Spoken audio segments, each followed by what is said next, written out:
Hello amateurs, we're back with another classic episode, and this one is with my former Esher teammate David Slemen. This interview was recorded 6 years ago, and our chat about the state of the professional game is as relevant now as it was then. Slem is a deep thinker about rugby and team dynamics, and that shines through especially when he shares some wonderful captaincy advice. And don't forget, there is a ton of content over on the YouTube channel where I'm getting properly involved in analysing the elite end of the game. So get over there and subscribe. Okay, here's Slem. Just being in the changing room afterwards with your teammates, and there's one of the supporters used to bring like 2 trays of donuts. So I just remember like vividly going, "Yes, there's my donut." Tiny tempers on the on Barnsley. So no, this is where we're going to sit, and that was the best bit. You have 20 minutes, you just chill out with your mates, and it was just a brilliant time.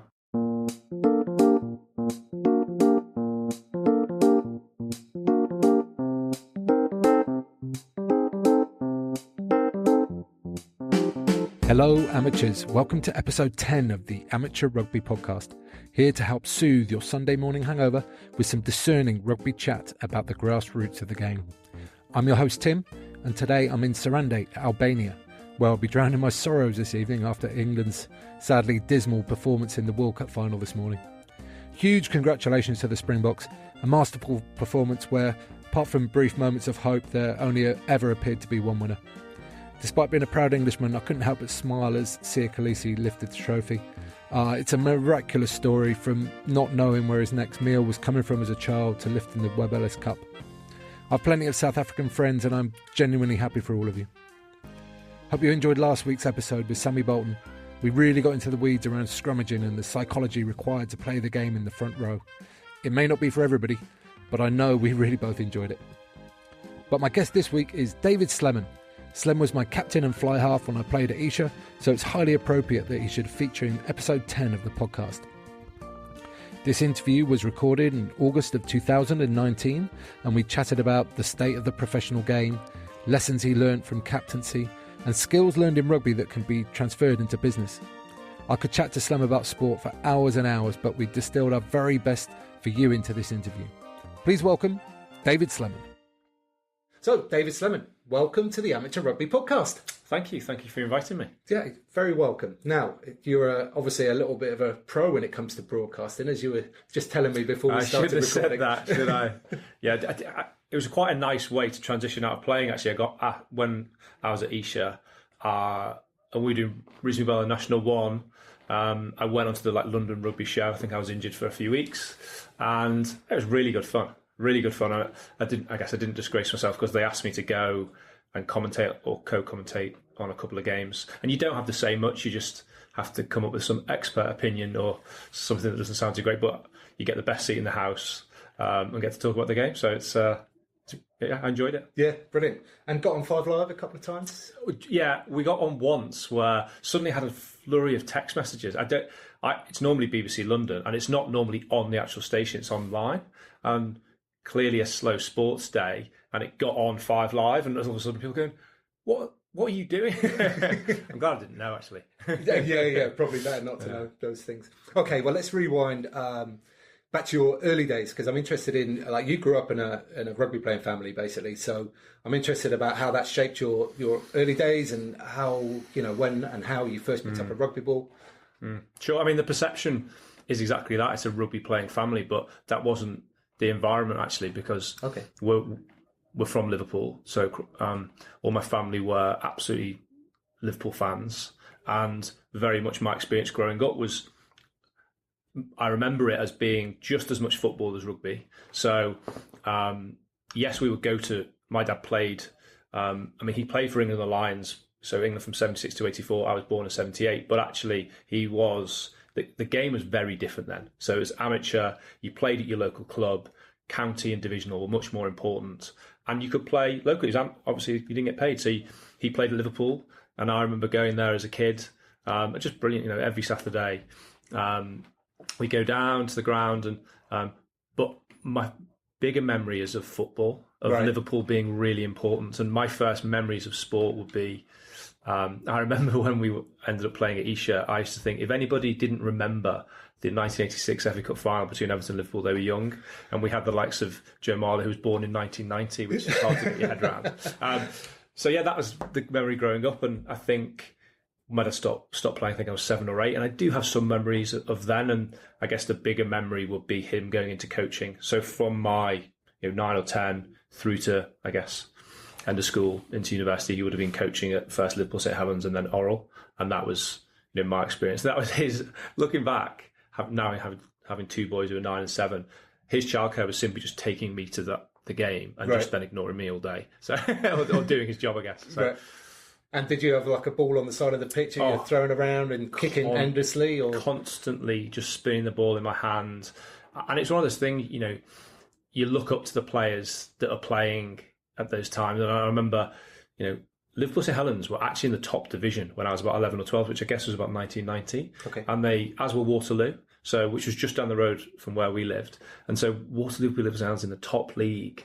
So I remember going to those games, and then I guess the bigger memory would be when I was in 6th form, just starting to really, passionately want to play rugby. That was all I wanted to do, really. And the Orrell team that had Dan Luger, Austin Healy, was an amazing player. So somebody who wasn't that much older, but like 5-6 years older. So somebody you'd look up to. Yeah, really sort of aspirational. And you could potentially catch up person up at some point. And that was, mid 90s. So Orrell were good. They had been, I think, 92, they'd become very close to winning the league, and then so they still were playing in the top division, and it was just great to be around. Really just enjoyable. And I'm sure, did it feel like it was the whole town went out to watch the club at those days? I mean, what were the attendances like, and what was the feel around the ground? I guess when my dad was coaching Orrell, I was probably 14 onwards. So I mean, it felt like everybody was there, and there were good crowds. There was would be. Do you know what? It's not the biggest ground in the world, but it'd be 3,000, 4,000 maybe. A couple of thousand at least. But it still has a good atmosphere, And Wigan's a rugby league town, but it was still well supported, and it's a real shame actually that the club disappeared. Yes, it's back now, but it's What league is it? What league are they in? Do you know? They will be in the Lancashire leagues, I guess. I follow them. I couldn't tell you exactly what league they're in, but I played there twice, so when I was at university, played for Orrell, then went to Quins, then went back for a year. That's when Dave Whelan bought the club. I had aspirations, it appeared, to go into the Premiership. Had the ground, so all that was fine, and we finished 2nd in the Championship. So Rotherham came down and went bust in 2003, and it looked like we might have a chance, but then Wigan Athletic were doing better than he expected, so he pulled his money out, which is a massive shame, because it was very sad actually, because the team did just in terms of players, completely disbanded and went all over the place, because a lot of them went to Rotherham. They went then bust. So the team, I was lucky, I was Irish qualified, so I could go and play in Ireland. But that team was such a great bunch of guys, but just spread far and wide. And the club went down into the junior leagues again, starting at the bottom. Yeah, such a shame. I mean, obviously this is the Amateur Rugby podcast, but I'm really interested in these stories about how things change, in clubs, and, when money comes and goes and stuff like that. And this is one of the things, I guess, that maybe gets spoken about less, is that when, even under a professional umbrella, you get a really good group of guys that are close, and then it's kind of forced on you, really, that you get split up and thrown around. Yeah, it's a funny one, isn't it? Because if you look at the best professional teams now, they have a really strong identity. Where they're from, what they represent, the people they represent, and the area they represent is really important. And it is still really important for the All Blacks, the best team in the world, that their identity of who they represent is vital. So it's equally vital in any town or village or club. And I think that shouldn't be lost. And maybe rugby union is a fascinating example, because it only went professional in 95. Actually, I think people didn't know what to do, really. I remember it. I went to Leeds Uni, 97, and Phil Davis was the head coach. Stuart Lancaster was captain there. I went to the academy for a year, and they're still figuring it out, really. But professionalism, as a phrase, was just like, what did that actually mean? And I'm not sure it meant that they suddenly were training that much better, maybe a bit more. People didn't know what to do. No, I remember it as well, and I've spoken about it on the podcast before. When the game went professional, I was playing at Cheltenham, which was like level 4, and they just felt like they had to immediately give us all a tiny bit of change every week, which I don't think was necessary, really. No. And I don't think it gained anything. But it changes your perspective slightly almost, and you kind of suddenly, your expectation is that I should get paid something, or what's my worth or value, and it shouldn't be a monetary value anyway. So what level 4 was that, National 2 or National 1? Or? It would have been National 3 then, because it was that far before, yeah. Okay, cool. I'm not sure they've exactly got it right, and I think the game is still, don't want to get into the politics of it, but the game's still trying to figure it out, really. I think so, yeah. Because you've got the Premiership, which is the bigger money. You've got more new money coming into the game, which I'm not sure necessarily everyone's aligned on what to do with. And then below that, the Championship clearly has struggled. And yet, that's where players are going to be developed, really. Or academies. But and so, yeah, it's a bit of a shame that we could talk for hours about the game and where it's going, because people are still figuring it out. Yeah, absolutely. And I mean, I can't even imagine what the timeline's going to be on this, like when it's going to feel like stable and like everything's ticking through. Maybe it never will. I don't know how you can please everybody. And I guess you've got to decide what your priorities are. But there's so many different stakeholders who's got the vested interest. I mean, fundamentally, the way I would believe that you do it is you focus on the athlete. So you put them in the middle. You put the rugby player and maybe the professional rugby player in the middle first, and you go, what's best for them? Because the welfare issues are significant, both physical and mental. You cannot play at the level that people are expected to play now for the number of games they're expected, and not expect players just to crumble. I think something's going to have to give. Concussions started to, it's been a bit more in the media, and it's not going away.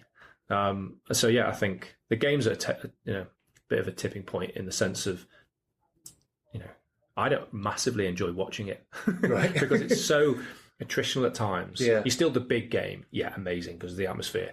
But there's two brick walls against each other. Defensively, they're so strong, they're so fit. It's very hard to break down.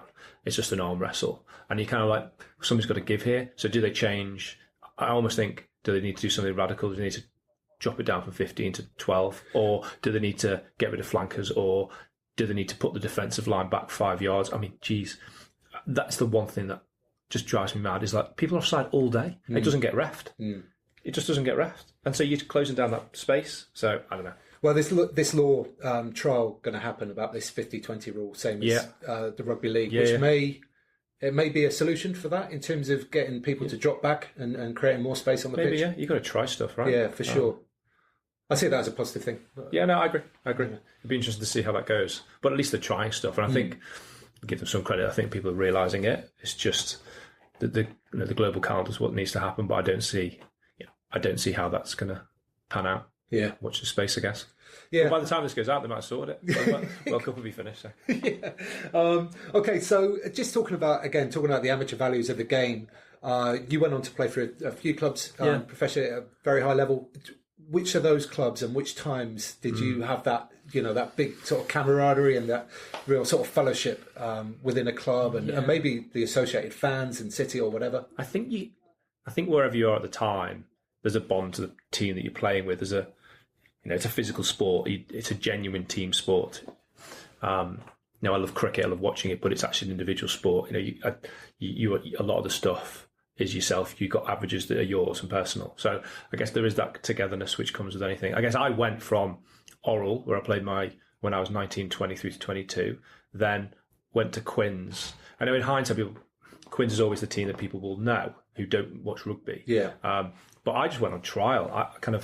My dad and my agent were kind of like, oh no, stay here Oral for the year. I'm like, nah, I've got to give this a go. And so ended up doing okay and played there for a couple of years, then broke my leg, got released. Slightly longer story than that, but that's kind of what happened. Also didn't do very well, which would be the main reason. But yeah, went back to Oral to compete in the championship, and then they got disbanded. So I went to Connacht for 3 years and loved it there. And then ended up at Esher for my final 4 or 5 years of my career. And I guess if you were to say what was the most enjoyable, Esher was. But actually, if I look at myself through those times and who I was and the type of person, obviously the age goes from 19 to 32, 33. So clearly you're going to change a bit in that time. Yeah, huge amount. And I think just so desperate to wanting to play rugby, looking back, and I guess this is in hindsight, like, geez, I didn't probably enjoy it as much as I thought I was at the time. And it's like, what but I still was, I remember getting to Quins, I was 22, 23, and just, I didn't have any, we didn't get given a load of kit right at the start, but I had a pair of shorts that had my initials on. I remember just the first day back from training, putting it on the bed and going, and just staring at them, and just thinking, and just it mattering to me that I was actually, I kind of, not I'd made it as such, but kind of, I've done something here. Yeah, just something along the way, like a little benchmark and it didn't matter. Yeah. And then, I wasn't the first choice player. It was always a bit of a struggle, but I did get into the team. I got to play in the, there are memories of things that happen that you'll have forever. So, first game in the Heineken Cup in Castro away, playing with 4 British Lions, Keith Wood, your captain, a guy that you'd watch on Living with the Lions when, at your university and stuff like that. And he's just a great guy, and stuff like that will stay with you forever. Yeah. But I met you when we were at Esher Rugby Club, and you were captain there for the 2 seasons that I was there. Yeah. And what were your best memories of playing at Esher? So Esher was a really nice, guys, just a great bunch of people. I think the nice thing about it was effectively a junior club that had managed to get into the championship, and it got into the championship at the time when it was 16 teams as opposed to 12 now. And I had left Connacht, so I'd fractured my kneecap in the 3rd season. I had a really strange moment of wanting to play rugby my whole life, and then at the moment when that happened just before Christmas, decided I just did not want to play anymore. Right. Maybe it was Christmas blues or something, I don't know, but I just was like, I'd played a lot of rugby the first 2 seasons, regularly starting, and then 3rd season slightly out of favour, worked hard to get back in the team, injured me in the first game. I did play a bit more, but I knew I wanted to come home, come back to England, and I wasn't too bothered about the rugby. Right. But I knew a friend of mine, Matt Moore, who I played with at Quins, was at Esher. So Mike Schmidt, who was the coach at Esher, had been in touch. So that was a couple of other London teams had, but I was like, no, Mike got in contact first. So if I'm going to go anywhere, I'll go there. Yeah.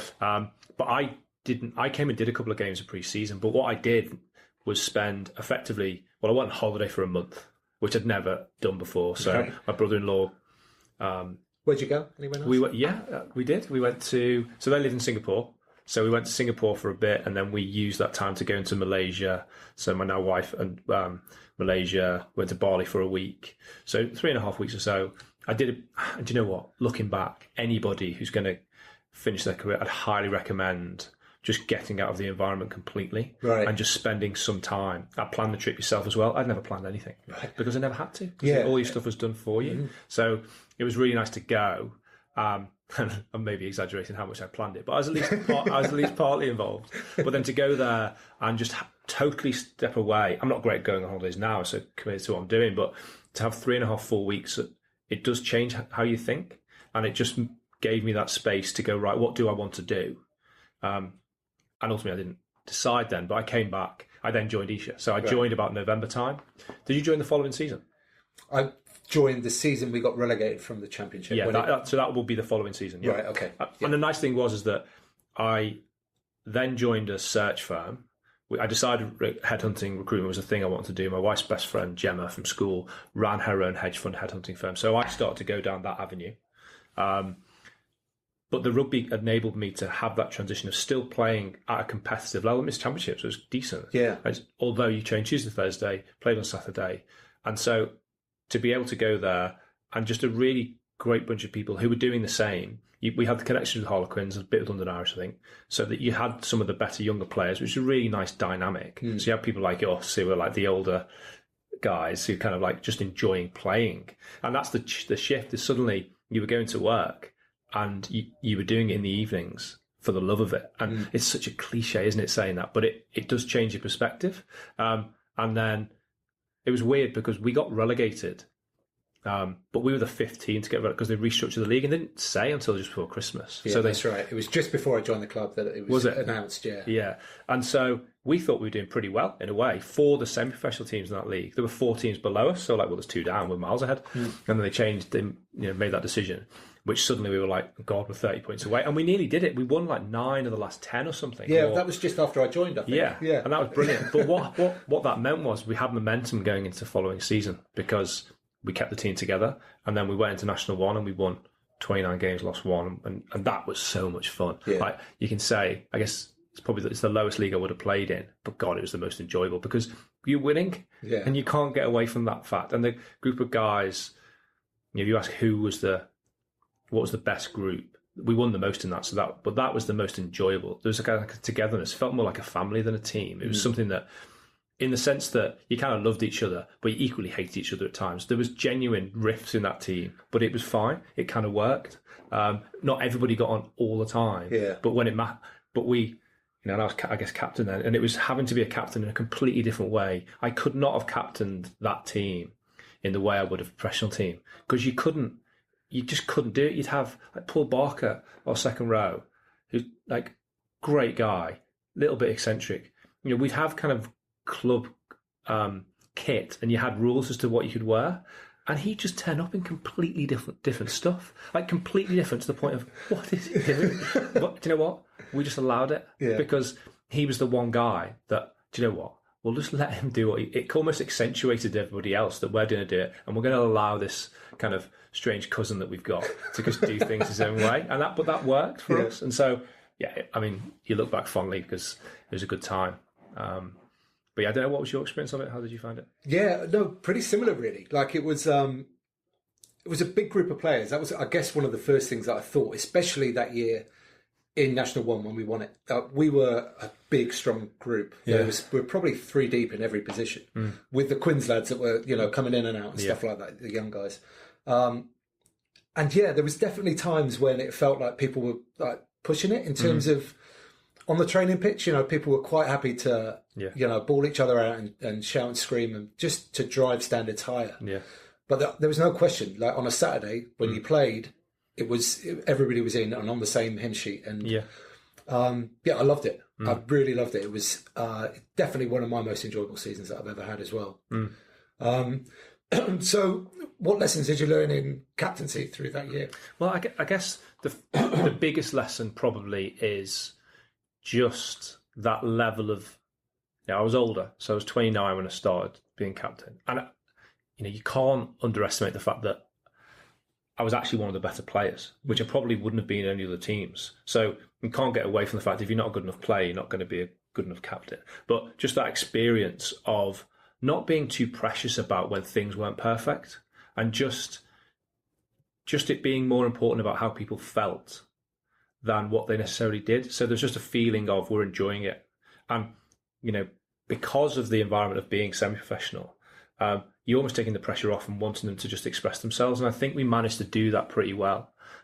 So I guess it was just and there was real diversity of people in that team, because people had come from everywhere, where they were working. And it was one of the most enjoyable bits, when people would turn up at the end of the day. Some guys would be in suits, some guys would be having sat there doing nothing for 4 hours. And it's just that diversity of coming together at that moment to have your meeting. And I think, just recognising that you can't control everything. But how people feel is just as important as what you actually do. Colin Hammond would usually turn up on his moped, fully suited up, pull up to the club. It's an interesting sight. Yeah, I know. And it's kind of, but at Hersham with the train station, it was, you were directly into London, 20 minutes, half an hour, so people could come out. And I guess it's the recognition that you have to have a leadership group, and people have to have genuine ownership for what you're doing. And I think we were lucky in that, because I didn't come till November, I wasn't immediately captain. So there was one or two other guys who stepped up. Sam Stitcher, who was young, but absolutely was a leader in the forwards. He kind of would manage them. And then I think as we went, we spread the responsibilities a bit wider. But I think being fly half helps, because you've got to make decisions on the pitch. It's your job. So, but I think we spent a lot of time together for a semi-professional team, it seemed. And so we got to know each other pretty well. But just the self-awareness of yourself first, I think, is the biggest thing in leadership. Is that I definitely wouldn't have had it earlier in my career, be embarrassed about how unself-aware I was, actually. But then by that stage, it almost wasn't the most important thing in my life either, as well, which it definitely would have been up until that point. Yeah. I think those team bonding things that you're talking about there, one of the best things that we did at Esher with the pre-season tours that we went away on to Italy. I don't know, there were about 4 or 5 days, I guess, like a little trip, training, pre-season training trip, where you really get to know everybody, because there's always new players at the club every year, and it's just it was a great way of getting everybody involved and really getting to know people on a bit deeper level. One of my favourite things from one of those trips was we had to do we split off into groups and did like little entertainment things for each other. Was that when we were all just in pink? That was one of them, yeah. But Yeah. we did like a little entertainment show for thing. I think you guys sang a song, didn't you, with Clive Stewart Smith? Do you remember that? Jeez, he was brilliant, wasn't he? He was so creative. I can't really remember, if I'm honest. I remember splitting up into groups. I can't remember what we did, but it was. It's a funny thing, isn't it, when you go on those things, because you've got a core group of players who have been there for a while, who will kind of, the values and the standards that you set will be set by those guys. You want to welcome people in, but you've still got to. So you've got to invite those people in, but how you invite those people in is quite important. And what the rituals that you put people through, nothing stupid, but just making them feel part of it, but equally making them realise that you're coming into something that things are done a certain way. They exist already. Exactly, yeah. So you are welcome here, but there's still standards that you can't fall below. And I think we managed to create a situation where when you went onto the field, standards were quite high. Looking back, it was probably a bit hard, but I still think once you left, it was done. And at least people knew where they stood. And it kind of worked. I don't know how sometimes, but people enjoy. I mean, you look at some of the videos from those trips and the stuff where people, I think music plays quite a big part, sometimes under played, but we had this massive speaker. Our scrum half was called Barnsley, so it was really short, actually quite a big speaker, but it was about his height, so the speaker was called Barnsley. And then we'd carry him around, and we'd have people, it was so loud, and it was the soundtrack that we played for the whole season was from that tour. So even at the start of games, I think it probably relaxed people a little bit. Because you're sitting and you knew what songs, it was choreographed almost, what songs were playing at what point up to the warm-up. And Elko, our fitness guy, was really good at recognising the importance of that. And I loved that. It was just brilliant. I love that. Just the music being played. Because it took you back to a time when you kind of got together. But then it got you into the routine going into a game as well. Yeah, for sure. And afterwards, celebrating victories. Afterwards too, yeah. I remember one in particular. We played away at Newbury, and my parents had come to watch. So I'd stayed outside chatting to them for a little bit after the game. It was a freezing cold day. The pitch was frozen, wasn't it? The pitch was pretty much frozen, yeah. But we played it. We got the game finished. And we'd won. Yeah. But I was like 5 minutes delayed getting back into the change room. And as I walked back in, Elko, who you just mentioned, was kind of stood by the door of the change room with a kind of crazy look in his eyes and just sort of nodded into the changing room where everybody was dancing like it was midnight in a nightclub somewhere. It was going off. So really fond memories of stuff like that. Yeah, I remember that kind of, it's little things, isn't it? Because you kind of, you feel nervous before games and then you go, and you play the game, and if you win, or if you lose, doesn't matter. That feeling afterwards is an amazing. It's just a great feeling. It's a thing you probably missed. I missed the most from just being in the changing room afterwards with your teammates. And there's one of the supporters used to bring 2 trays of donuts. So I just remember vividly going, yes, there's my donut. Tiny tempers on the on Barnsley. So no, this is where we're going to sit. And that was the best bit. You have 20 minutes. You just chill out with your mates, and it was just a brilliant time. Yeah, for sure. Okay, back to the leadership and captaincy thing. Like I've said, leading into this, you were my favourite captain I ever played for. Did you say that? I said that, yeah. Yeah, I'll say it again now. So you didn't say that to me. Favourite captain I've ever played for. Amazing. Yeah. Thank you. You bet you say that to every captain. Congratulations. Thank you. But I'm just interested in your thought process behind that, because I found... So here's one thing I noticed was pre-match messages were concise and very clear. Was that something that you did deliberately, or was it just the way you're thinking? Okay. Yeah, definitely. It's only since setting this business up that I've kind of, the rule of 3 is that people remember things in threes. I didn't realise that was a thing, but I was like, you can't have more than 2 or 3 messages. Yeah. And you need clarity on what they are, because you've got a coach who will. And Mike Schmidt was a really good coach and would do a lot of detailing stuff, and that's his job. But then when he gets to the end of it, and you've got players who will want to say their bit, and that's fine. But you want people just to remember 2 or 3 things that we're going to focus on that day. And I think on the whole, the year we're in Division 1 at least, this wasn't the case in the Championship, it was a different approach. But if we work harder than everybody else in this league, we are better. Right. So that's a kind of non-negotiable, actually. It was almost every time. If we work as hard as everybody else. But what I tried to do is make it specific. So that was hard work, was simply time on the ground. And if you made a tackle, you had to get up. So that was something that we often used as a kind of metric of whether you're being successful. But no, definitely. And the third one was nearly always something about how you felt about enjoyment. But yeah, I deliberately kept it simple because there's a lot of chat sometimes, and you're like, and I would be given the last word often. And sometimes I just wouldn't bother because that was another thing. Yeah. It's been said. I think people think we're in a good place here. But yeah, it deliberately was, right, here's 3 things, bang, bang, bang, off we go. Yeah, you made a good point there as well about being specific, because here's another sort of thing that I recognised about you. You kind of never said the same thing twice, so it didn't feel that way. It's quite hard, that. Yeah, so by changing the sort of point of impact, or the specific thing that you want to do when you're working hard, it made it feel fresh every week. Well, I tried, and again, this is not something I thought about massively at the time, but you try and make people visualise what they're doing as well. So I'll say something, but you give an example so that people can actually picture it before they go on the field of what they are going to do. Because I think that actually releases a bit of anxiety as well, because you know what's expected of you. You know if you've done that. You can't control the outcome. You just can't. So, but you can control what you do going onto the field and what you prioritise. And I think we actually, getting technical, but we had a really good backline, and we had a 9, 10, 12 who could all pass wide. So, we knew we were playing well if we were getting it wide early, and we would emphasise doing that early because it spreads the defence anyway. Yeah. So that was something that would often get picked up. But I didn't plan it before. I did plan it whilst I was aware that I wanted 3 things. I wanted them to be the kind of visual metaphors, and I wanted them, something you can visualise, and I wanted it to be not repeated too often. Yeah, I'm sure I did. Maybe, but to me it felt fresh anyway. So that's kind of the point. Brilliant. Yes, the aim. It works. Thanks.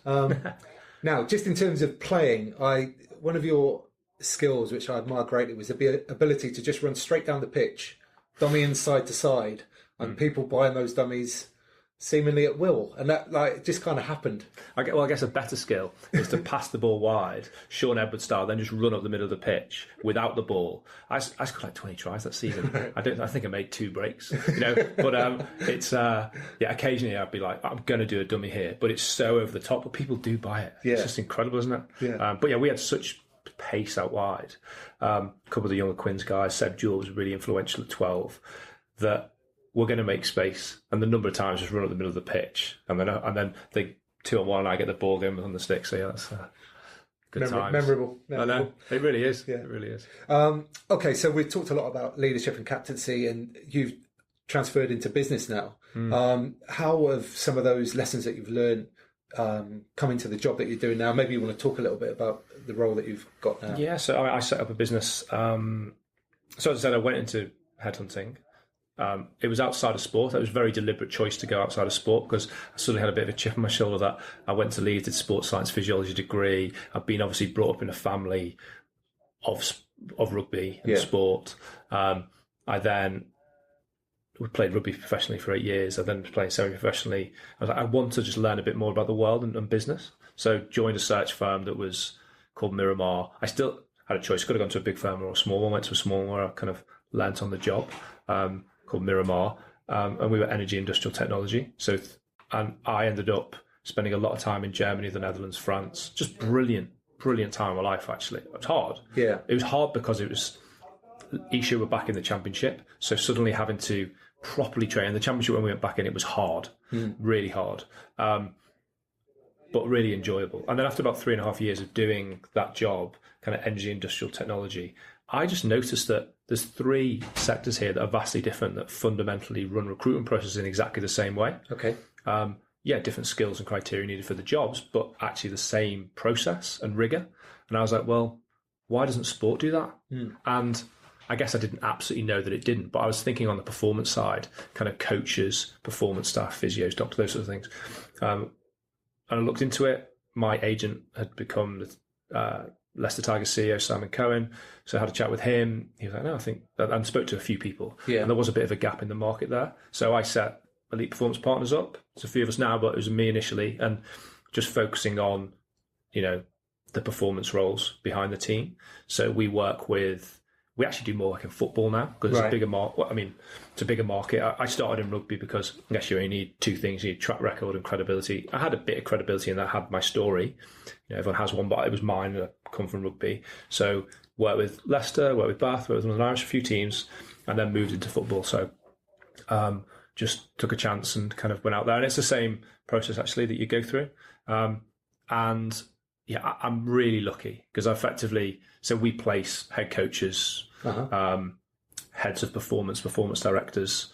We've worked, with a dozen Premier League teams. That's quite a new role, isn't it? This head of performance. Yeah. thing. So there's a move towards just the recognition that, if you look at the old school, the more traditional manager approach, where he's the head coach on the pitch, but he's doing all the transfers and he's managing everything. The reality is in football, and maybe it's becoming a little bit more in rugby too, they're the person most likely to get fired and the person absolutely judged on short-term results. So to also give them the responsibility for the long-term development of the club doesn't make sense. You can't have somebody, and don't get me wrong, absolute huge respect for the head coaches. It's still the most important job day to day, absolutely. Sets the environment, sets the culture, sets standards. But equally, you can't do everything now. Yeah. It's too big an operation. And I think definitely the director of football model, just talk football for a second, is definitely becoming more prevalent. And I guess in rugby, it's really interesting because in some ways it's not. You'd have a director of rugby, but they're often just the head coach. There's very few. Gloucester is the one. So we've done some work with David Humphreys at Gloucester. He's a director of rugby. He's not a coach. Okay. He doesn't go on the grass. Well, he probably does occasionally, but he doesn't coach. Right. And I think there's a very clear, Rob Baxter is director of rugby. He absolutely does coach. I think I've heard he might be doing a little bit less hands-on, but he's maybe not a good example because he's so extraordinary, it seems, in the way he does it as the type of leader he is. Yeah. He's overseeing everything. But yeah, it's been really interesting to see.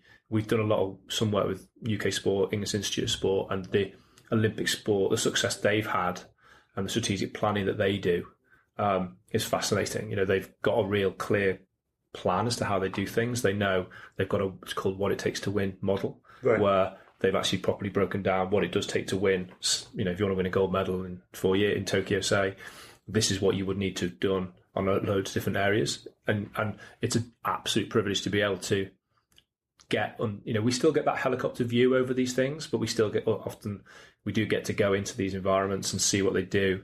We didn't work for the LTA. I'd never worked in tennis before.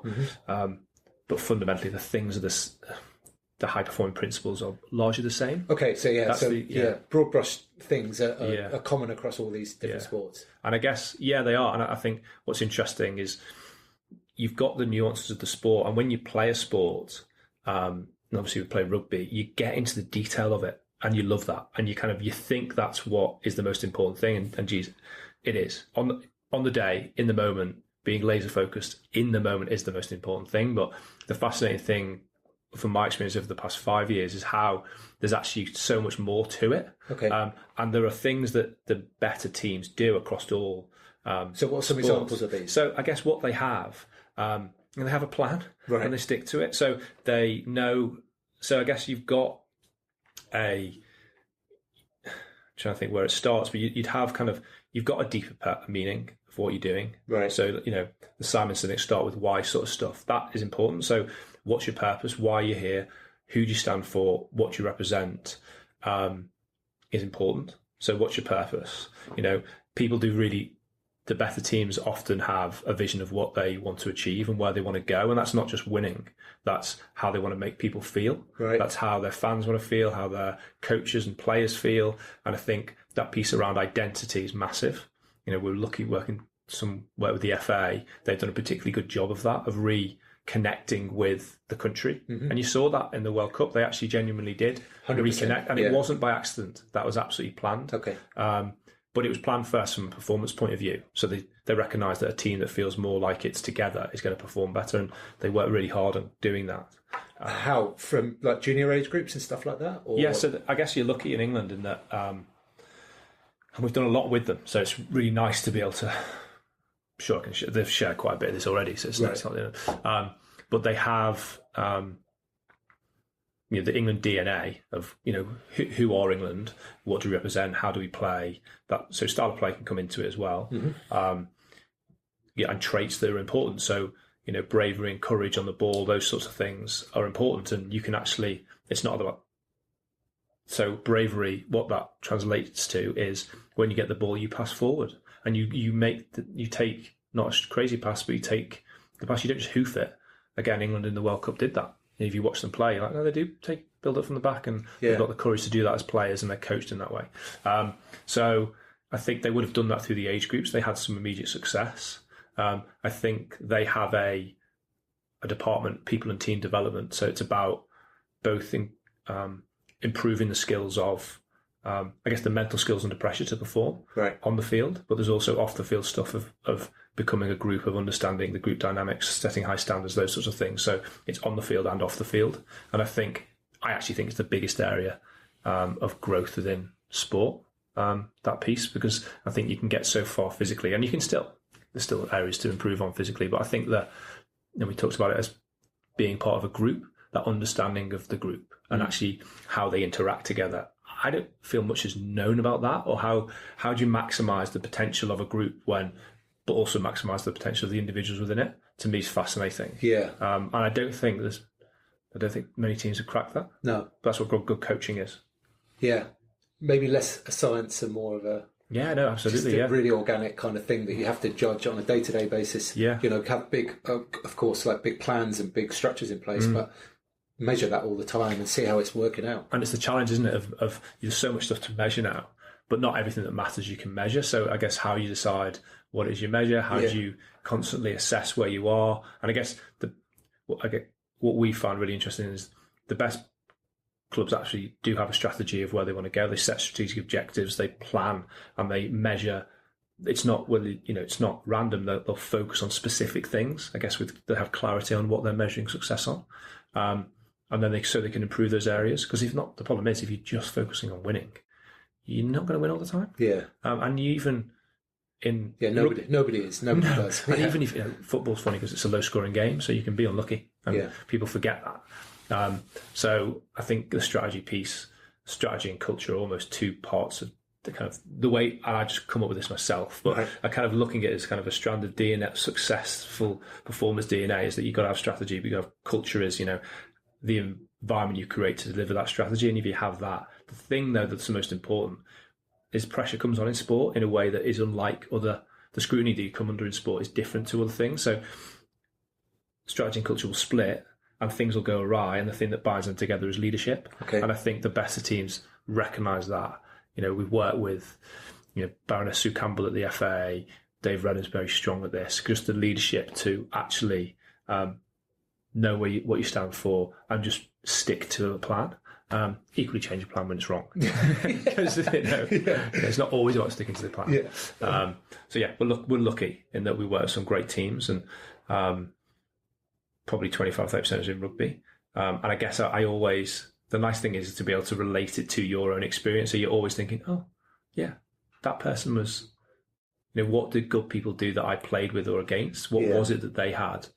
I think that's just something that I draw back on. Keith Wood stands out as somebody who was actually quite relaxed, but still you knew what he expected of you. Okay. Clearly, because he told you. Yeah. In a nice way, but he told you.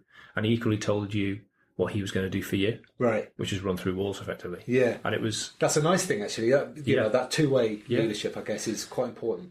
Yeah, absolutely. Yeah, absolutely. So, what are some of the other skills that you've collected in your rugby career that have transferred into business? And for other people as well out there listening, some of the things that they might not be aware of that they've. I think it's funny, isn't it? Because I know we spoke briefly.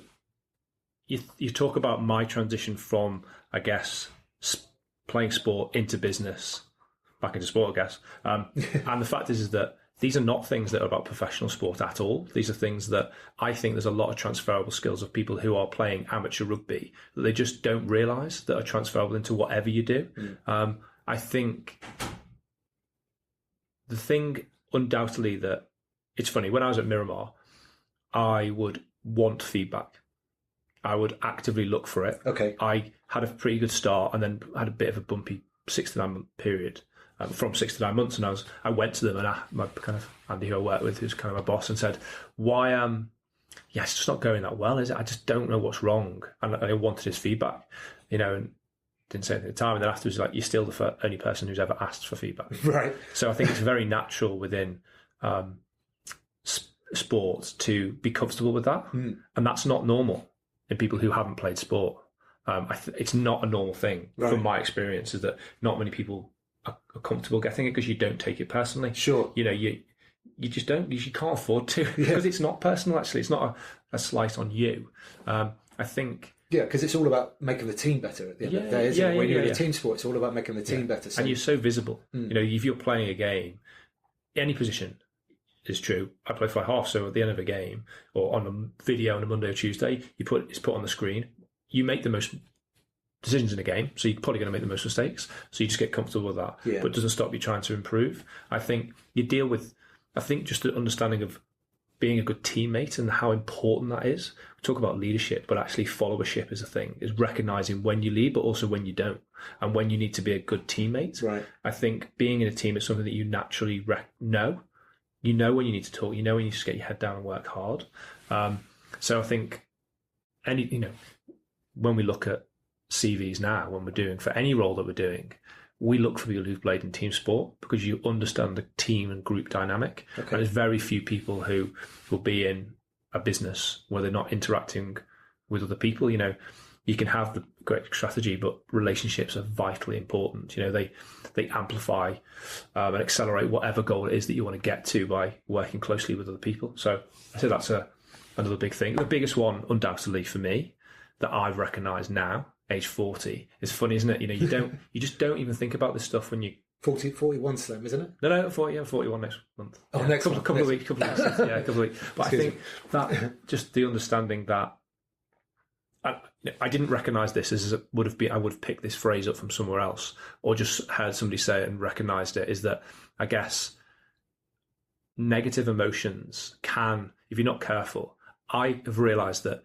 when I can get comfortable too quickly. Okay. And that's a negative for me. If things are going well, I'll relax. Actually, if little things go wrong, I use that in a positive way. So I kind of use negative emotions to motivate me as opposed to derail me. And that is the thing that has undoubtedly led me to have, limited success or be able to do something else reasonably well. I think that because this is quite a tough business, there's other people out there doing it, and it is hard, and so you're going to get knocked back at times, and that's okay.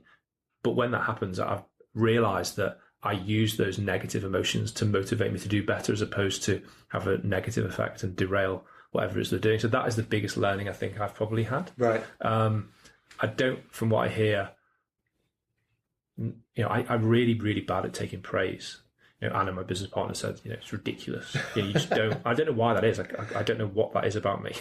Yeah, I mean, when I said you're my favourite captain earlier, you kind of got a bit embarrassed and flustered and stuff. Yeah, it's weird, isn't it? And that wasn't me being coy. I actually really don't like it. Yeah. But geez, that's probably some complicated psychological problem I've got. But I think, and actually, you don't. Maybe that's because as a rugby player, you don't massively look for praise. Yeah. Because you're in a team, and the success of the team is more important than the individual. And you don't, big egos don't tend to last that long. I mean, you still get some, and you do need probably one or two in the team. But yeah, that's probably the biggest thing. Yeah. Yeah. Cool. Okay, let's move on to the rugger law bore section, shall we? So this is a section of the podcast where we talk about the laws of the game, give you a little challenge. How do you think you're going to go? How would you? Oh, not great. No, not great. I used to be pretty good at this. Mm-hmm. I think I definitely, the best part of the game was just chirping away at the ref, non-stop. And literally, Slem, shut up. All right, okay, sorry. But you can do it. You can absolutely influence the referees. And I think you can see captains now. You can see who's good at it and who's not. And I think Martin Johnson was an absolute expert at it, and they are human beings that can fully influence. And so, I used to be probably quite up on it. I can't wait to see what you're going to ask, because I'm not confident. Okay, but it's just a bit of fun, and hopefully it's just a way of making the law knowledge better across the world. Okay, yeah. So with that in mind, Slem, it's time to find out if you are a rugger law bore. Sir, are you sure that's correct? This, Slem, your question I've chosen for you is quite a niche one. Okay. So, I mean, I had no clue what the answer to this was before I looked it up. But, so anyway, here it is, your question. A player calls for a mark inside his in-goal area. What happens next? Is it A, a free kick is awarded on the 5 metre line, in line with the place where he marked the ball? Is it B, play on? Or is it C, a free kick is awarded on the goal line, in line with the place of the mark? Oof, I have no idea. So this is definitely a guess, but at least you're giving me a multiple choice. Mm-hmm. So I've got 1 in 3. Start off, do you think the mark is valid? No, I have a feeling it's not. That would be, because the other two, I would say it's not valid, so he can just get smashed. Is it valid? It's valid. God damn it! where Okay. So it's, you can take a mark inside your in-goal area, and you take the free kick on the 5 metre line. Okay. In line with where the mark is taken. I've learned something new today. Yeah. That's brilliant. Amazing. And other people probably have as well. Yeah, I hope so. But unfortunately, Slem, that means you're not a rugger law ball. Is that a bad thing? Well, you're in the majority by a long way. Did anybody? So how many people have got? There's been 100% correct answer. Oh, wow. And 2 that have been like, yeah, you got the right idea. Without Were they all nailing it. multiple choice? Yeah, I've done all multiple choice, yeah. Oh, right. No, not all of them. One of them I asked them to describe when a ruck was formed, and they kind of broadly got it right. Okay. Yeah. Cool. So it's a much easier question than that. Much, much easier. But that's, that's my respect for you as a law-abiding rugby player, Sam. Thanks. Okay, we'll move on to the stash questions now. Yeah. Love a bit of stash. What's the favourite bit of stash that you've ever received? Any team as a player, or did any coaching or whatever? So I guess the nice thing, when you asked me that question before, it did make me think. Kind of my nickname at school, one of them. When you go we went to Tenerife for 2 weeks, or 2 weeks crazy, right? Just drinking for 2 weeks, and everyone had their names, or they had like nicknames on the back of their shirt, like polo shirts. Yeah, when you do your A levels, And my nickname was Selnet because they were the England sponsor at the time. My dad was coaching, so it meant that all I had. He used to just give me all the hand-me-downs of the kit that he had. Right. So it was like mid-90s England stash, basically. So. Really lucky to have got all that sort of stuff. I think the Quinn shorts are something that stick in my mind. I remember when I played at the end of the first year at Leeds Uni, I worked on rugby class holidays, and I remember getting Mike Rush, who's now CEO of St Helens Rugby League. He was one of the coaches on those courses, and we were just welfare staff, 3 of us, kind of sorting the kids out, looking after them, and. He gave me some rugby league kit. It was NRL stuff. Right. So it was like, I can't remember the team now, but it was just a bit cooler than any stuff that we got before. Right. So that kind of, as a memory, that sort of stuff sticks out. So there's Parramatta Eels shorts. There was I think there was a Sydney, I can't remember, Brisbane Broncos had some kit there. So that stuff stands out as the best stash I've got. Right. Amazing. Because I guess the kit evolution had already advanced in rugby league. Before it did in rugby union, right? Yeah, and actually in with that stuff was some of the first, when it went to kind of Super Rugby stuff, I think it started Super 10, Super 12s and onwards. And he had some Auckland stuff, some of the Adidas stuff I think it was, which is cool. Those first early Auckland Blues it's still cool now. Really awesome. And we've got a really cool sports shop in Bath, which is rugby, and they've got all the kits. Right. And you're still, when you go in, you're a kid again. It's awesome that you go, and you remember like growing up, sixth form, we were about 95, and you had Super Rugby was on the telly for the first time properly, and you had, and I remember like Christian Cullen was my hero. He was the person that kind of for the Hurricanes, and they were the best team to watch at least. Yeah. And probably the highlight actually I was playing against him. He was at Munster, which was amazing. Oh right. But you look at those kits and you go back to being that age, don't you? Of like, oh yeah, I remember that kit, and it's fundamentally the same. Bright yellow. yeah. So did you get to swap shirts with Christian, or no? I didn't really. It was one of those things that. Did you get anywhere near him on the pitch, or so? So I did once, because first minute of the game, it was my second game in Ireland, and we were playing it in Cork against Munster like Friday night, and I was playing fullback and so was he. So it was amazing.